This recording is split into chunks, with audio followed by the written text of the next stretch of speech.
ගැතිදරුවන් සතුටින්ද දේව සේවයේ යෙදෙන වරන් දරුවන් වශයෙන් දෙවියන් බලන්නේ ගැතිදරුවන් සතුටින්ද කියන එක.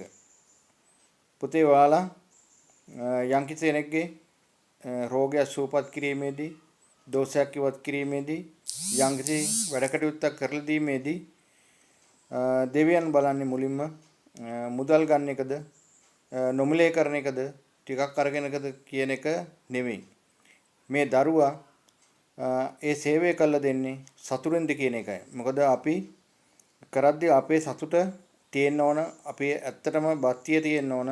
අපේ ළඟට එන සේවාදායකයාගේ වැඩ කොටස සාර්ථකව කරලා දීමේදී අපි සතුට නම් තමයි දෙවි සතුට වෙන්නේ. දෙවි සතුට වුණොත් විතරයි ඒ කාරණාව හරියාකාරවම සාර්ථකව නිම කරන්න හැකියාව ලැබෙන්නේ. ඒ හන්ද ඔයාලා අසුතටින් වැඩ කරන්න එපා, අකමැත්තෙන් වැඩ කරන්න එපා, කරන්න ඕන හන්ද වැඩ කරන්න එපා. එතකොට ඔයාලට ඒකෙන් වෙන්නේ අවඩක්. එතකොට දෙවියන් බලන්නේ නිතරම බලන්නේ දෙවියන්ට සේවය කරන, පුද පූජා පවත්වන, පින් අනුමෝදන් කරන ගැතිදරුවා සතුටින්ට කියන කාරණා පමණයි. තවත් කාරණා මතක් කරන්න ඕන පුතේ.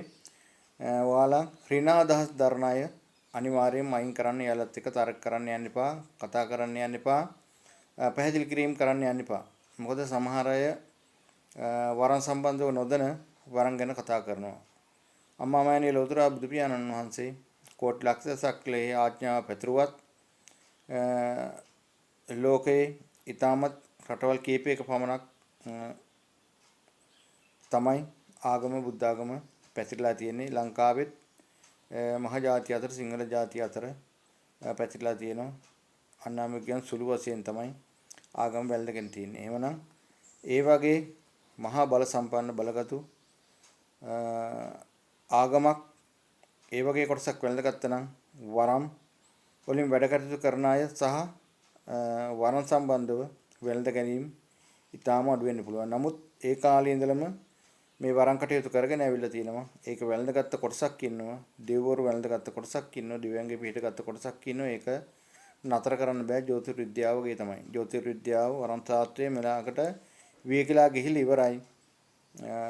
වැළඳ ගන්න නැත්තම් වැළඳ ගන්න නිසා තමයි අදත් පැවතෙන්නේ. ඒ වැළඳ ගැනීම ඉස්සරහට පවත්වාගෙන යනවා නම් පුතේ අපි අනිවාර්යයෙන්ම මිනිසුන්ට අසරණ මිනිසුන්ට සේවය කරද්දී බොරු වංචාව, කුහකම, ඊර්ෂ්‍යාකම නැතුව අපි කරන දේ ඇත්ත කරන්න අපි පොඩි දෙයක් දැනගෙන ලොකුවට කරනව නෙවෙයි. පොඩි දෙයක් දැනගෙන ඉස්සරහට ටික ටික තව දන්න දේ වර්ධනය කරගෙන ඉගෙනගෙන අපි කරගෙන යන්න ඕනේ. එතකොට මේ ශාස්ත්‍රය සදාකල් පැවතෙනවා.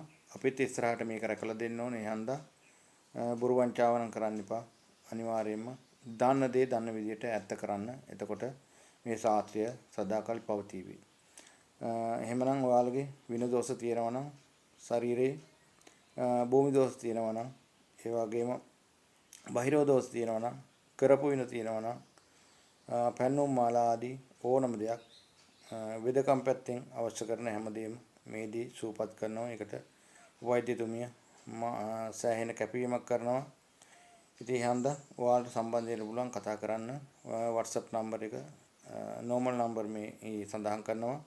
එහෙමනම් සියලු දෙනාටම සම්මා සම්බුත් සරණයි. සියලු කටයුතු සාර්ථක වේවා. වරන් කටයුතු සාර්ථක වේවා. කරන කෙනෙකුට සියල්ලම සර්ව ප්‍රකාරයෙන් සාර්ථක වේවා කියලා ප්‍රාර්ථනා කරනවා. එහෙනම් තවත් වීඩියෝ එකකින් හැම එකක්ම මම අතර වෙන්නම්. ඔයාලා විශ්ව සත්‍ය සම්බන්ධ වෙන්න පුතේ. අනිවාර්යයෙන්ම ලයික් එකක් කමෙන්ට් එකක් දාගෙන යන්න, ෆලෝ කරගෙන යන්න. එතකොට තව තවත් දාන වීඩියෝ ඔයාලටත් ඔයාලගේ යාළුවන් අතරත් බෙදා ගන්න හැකියාව තියෙනවා. එතකොට ඔයාලා විශ්වයට සම්බන්ධ වෙනවා. එහෙනම් සියලු දෙනාටම තෙරුවන් සරණයි.